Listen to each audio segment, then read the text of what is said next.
Hello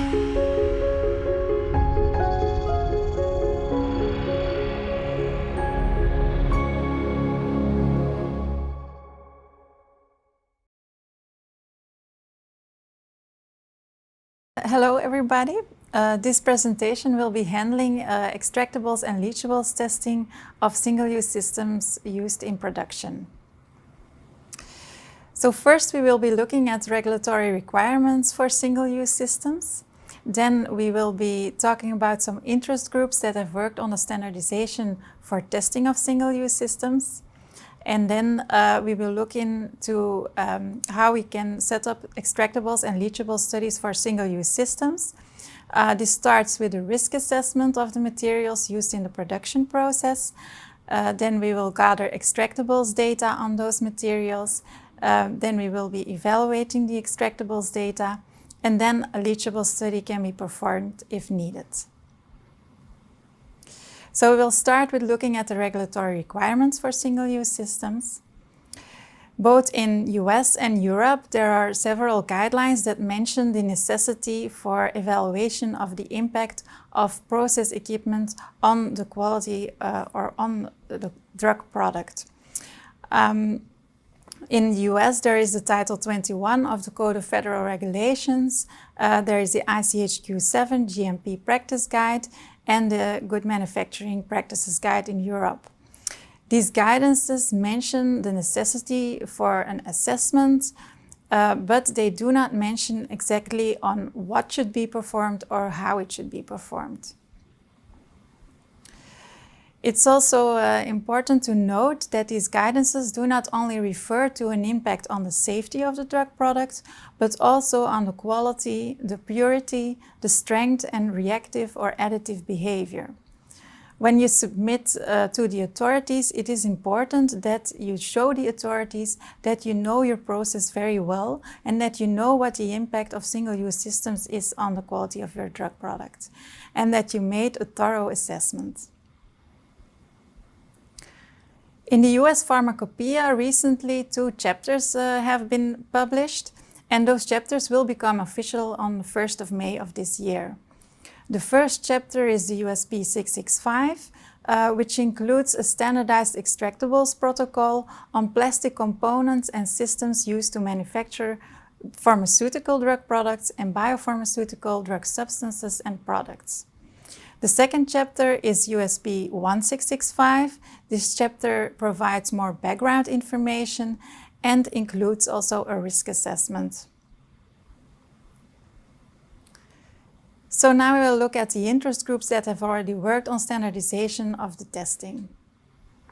So one of the first interest groups that worked on single-use systems was the Bioprocess System Alliance, or BPSA. And this was originally a trade association of suppliers of single-use systems, and they made a first publication with recommendations already in 2008.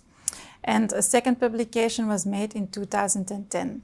So later on, also users of the single-use systems joined this association, and both publications can be found at our website. A second important interest group that has worked on single-use systems is the Bioform Operations Group, or the BPOG. That was initially an association of biopharmaceutical manufacturers or end users that received quite some deficiencies from authorities on single-use systems that they used in their manufacturing. And for that reason, they started to make up a standardized extractables protocol that was published in November of 2014. That standardized extractables protocol was quite elaborate. It contained 6 different solvents and different time points for each component. And there was quite some resistance from the suppliers to apply that protocol because it involved a lot of time and resources to do all the testing for all those components. Then in March 2017, they also published the Best Practices Guide for Evaluation of Leachables Risks. And that publication also includes an example of a risk assessment.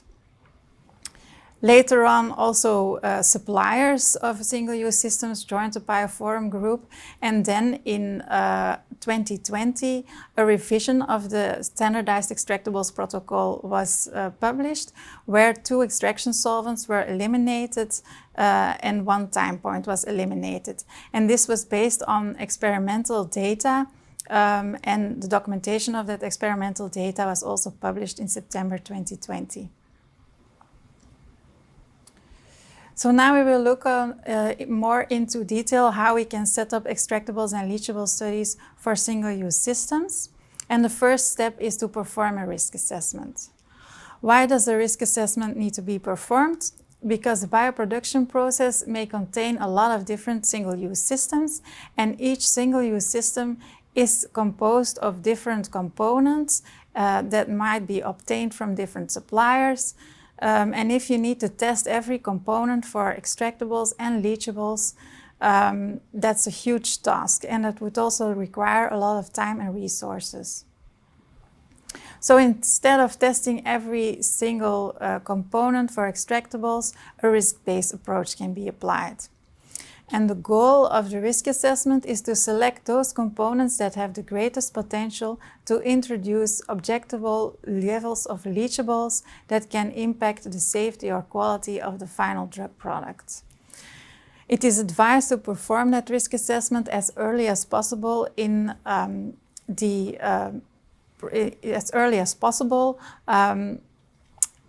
in order to be able to still address any changes. Then the first step of the risk assessment is to create a complete list of all product contact materials. And in order to do that, it's important that you understand your manufacturing process very well from start to finish. So it might involve different departments that know what materials are used in each step. So a list needs to be made with all materials that make product contact, either through contact with starting materials or intermediates or the final drug product. And then this list of materials needs to be assessed versus a number of risk factors. And in this slide, a few of potential risk factors are mentioned. For instance, there is material compatibility, or proximity to the final drug product, distance along the process stream. This means when a material is closer to the final drug product, then it has more chance that the leachable will persist into the final container and to the patient. The composition of the contact solution also determines its leaching power.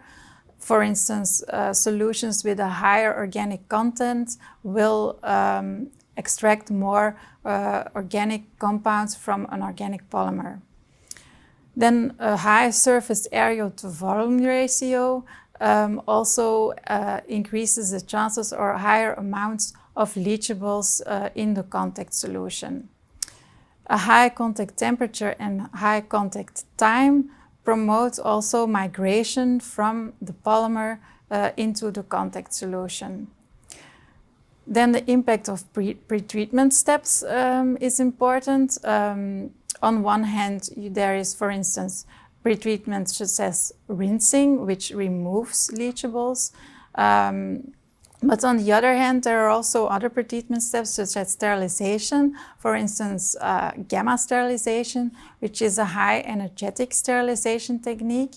And gamma sterilization might degrade the material and then alter the extraction profile. And then there's also a potential impact on process performance.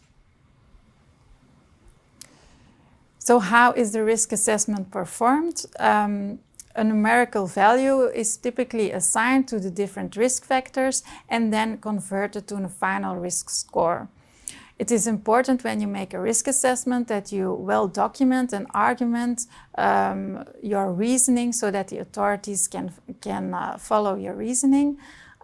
Different companies might use different company-specific approaches, and typically it's based on the ICHQ 9 quality risk management.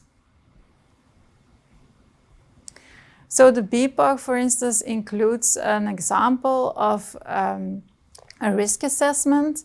And in that example, 5 different risk factors are included.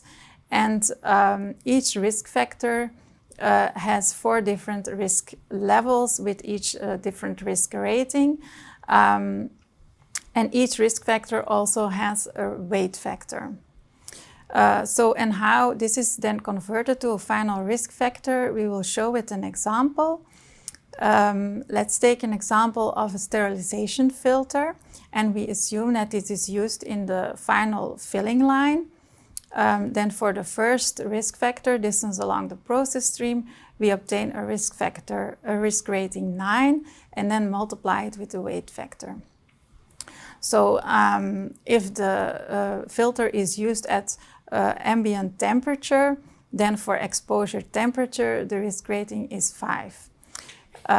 We assume that it is the contact is short, less than 24 hours. So for exposure duration, the risk rating is 3. If we assume that the contact solution is a solution that contains a small portion of a surfactant, then for process fluid interaction, the risk rating is 5.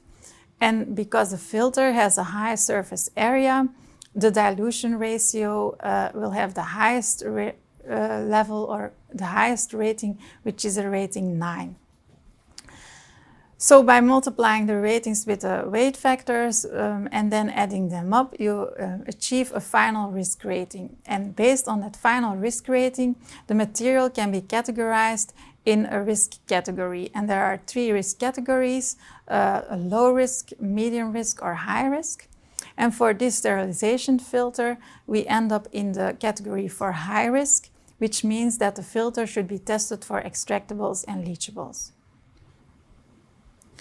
In the USP 1665, there's also an example of a risk evaluation matrix, and that matrix follows a 3-step approach.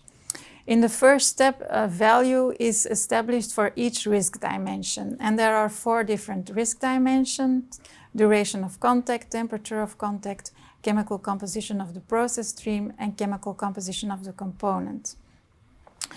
And for each risk dimension, level 1, level 2, or level 3 can be assigned. If we take again the example of sterilization filter, we end up with level 1 for duration of contact, level 2 for temperature of contact, level 3 for the chemical composition of the process stream, and also level 3 for chemical composition of the component.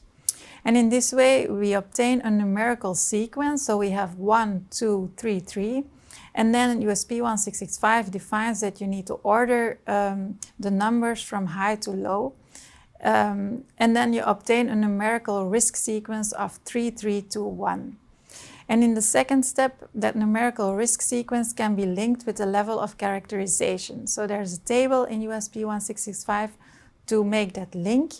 And for a sequence of 3, 3, 2, 1, the level of characterization is level B, which is moderate risk, or level C, which is high risk.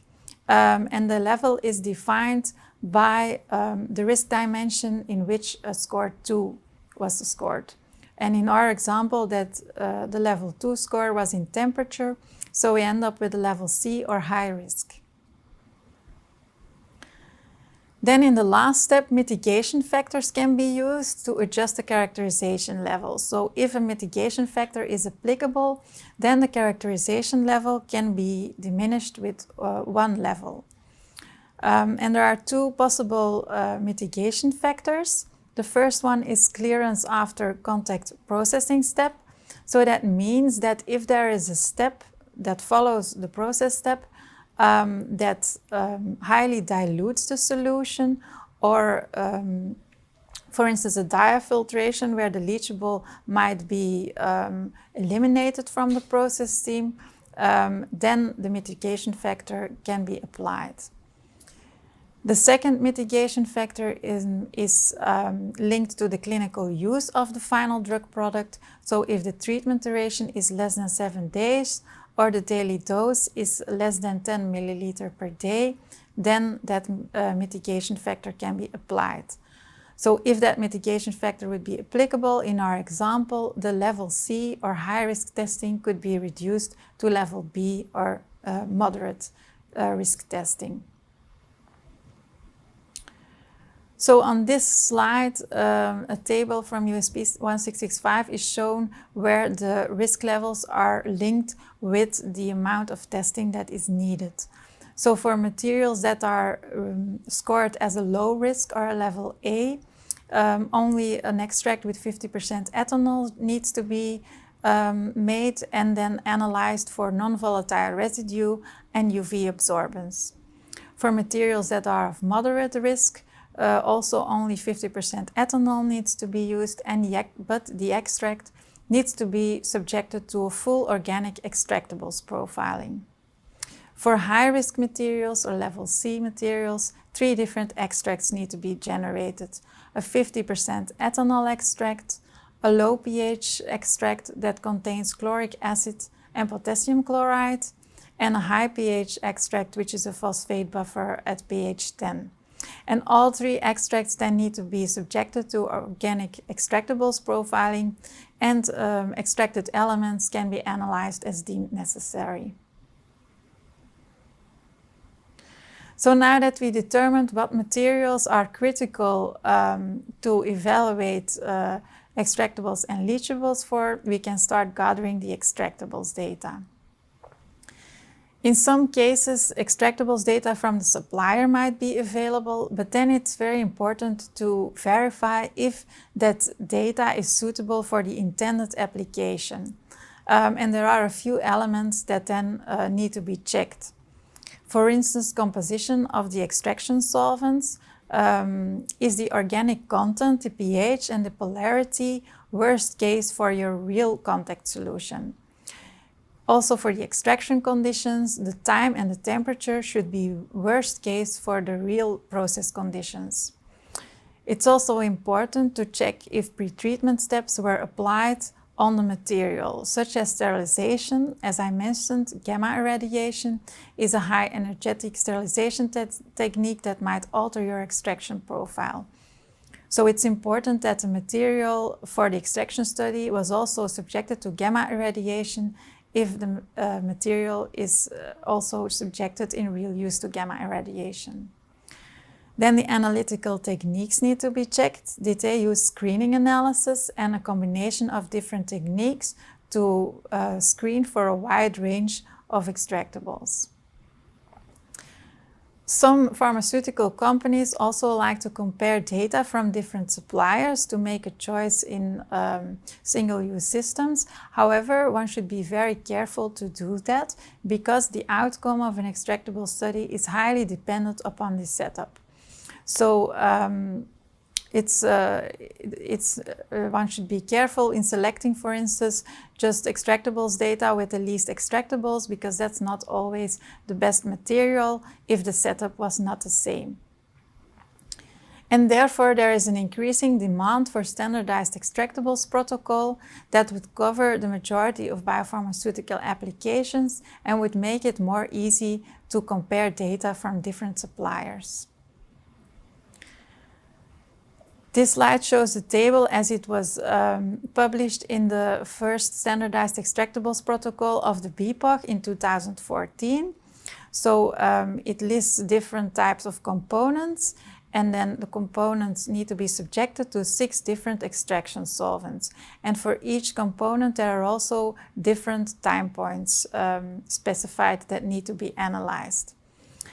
But as I mentioned, there was quite some resistance from the suppliers, and there was some experimental data generated on this protocol. So the protocol was applied on different components, and based on that data, 2 different extraction solvents were excluded and also 1 time point.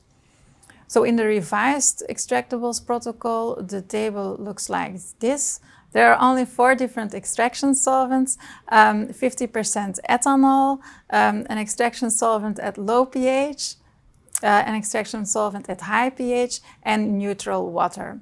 So the extraction solvents are actually quite similar to the USP standardized extraction protocol. Only the BPOG made the choice to also include still neutral water, although the extractables profile is bracketed by the low pH and high pH solution. They thought an extraction profile at neutral pH would still generate a more realistic extraction profile, since most solutions in biopharmaceutical manufacturing are of neutral pH. So this is the table as it is included in USP 665 extraction protocol. So also different components are listed, and for each component the time points that need to be analyzed are mentioned. For the components that have more transient contact with a solution, a 24 hours time point is included at 40 degrees, while for components that are used more in long-term storage, a 21 days time point is included.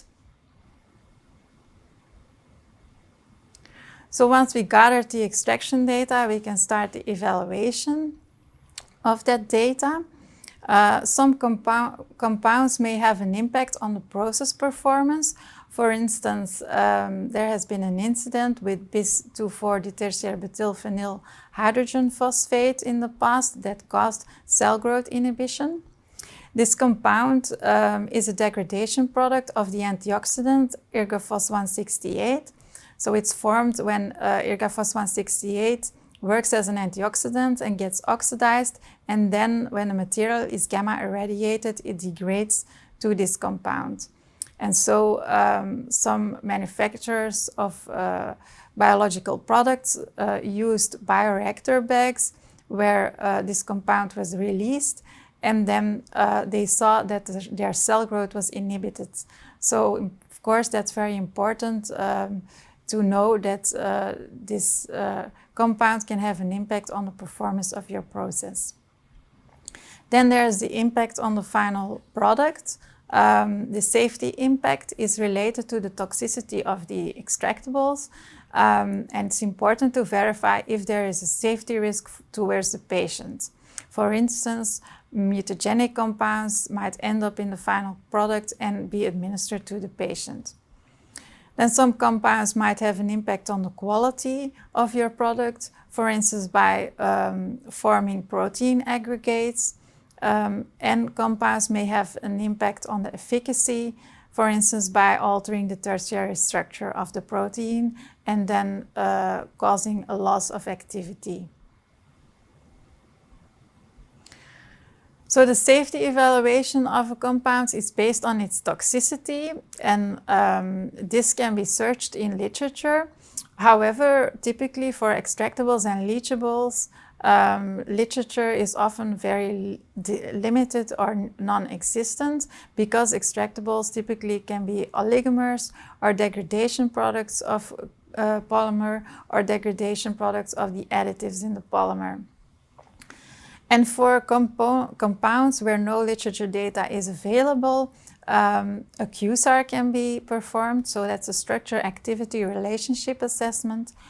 And then a software package can look at the structure of the compound, and based on the structure of the compound, the software will predict the toxicity of the compound and the potential toxicological endpoints. An example of such QSAR packages is, for instance, direct nexus, steric nexus, multicase, or lead scope. Then the PQRI, or the Product Quality Research Institute, recently also has published recommendations for parenteral products. And in those recommendations, they included safety concern thresholds that can be used for the safety evaluation of extractables data.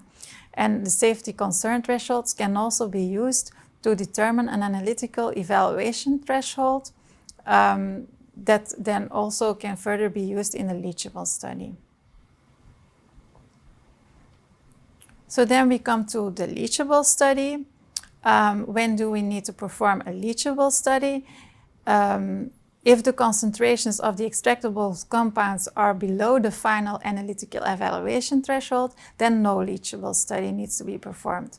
But when the extractable compounds are detected above the final analytical evaluation threshold, then a further leachable study needs to be performed to check the concentration of the compounds under real use conditions. Besides that, it's also advised to perform a leachable study on materials that are used in the final filling line just before the drug product is filled into the final container. It's also advised to perform leachable studies for materials that are used for long-term storage of the drug substance or of bulk products. So there it's also advised to perform a leachable study with time points, for instance. So how can a leachable study then be set up? A screening leachable study is always a differential comparison between a sample solution and a blank reference solution. And one possibility is to sample the sample solution after the process step and the blank reference solution just before the process step. And then the differences between the two can be attributed to the process step. Another possibility is to integrate the leachable study on the product or the process equipment in the leachable study on the final container. So then a sample solution is the solution sampled in the final container, and the blank reference solution should be a solution that was not in contact with the process materials. For instance, a lab-prepared blank. This is not always possible in all cases to generate such a blank, especially for biological products. It's not always possible to produce a drug substance without contact with the single-use materials. Some people then consider to use a placebo solution as a blank. However, that's not ideal because the placebo solution does not contain the protein, and then in the differential analysis, the compounds that are attributable to the protein can then be regarded as false leachables. When then the final leachables results need to be subjected to a toxicological assessment in order to verify if the single-use system can be used safely in the production process. So that brings us to the end of the presentation. I would like to thank you for your attention, and please feel free to ask any questions.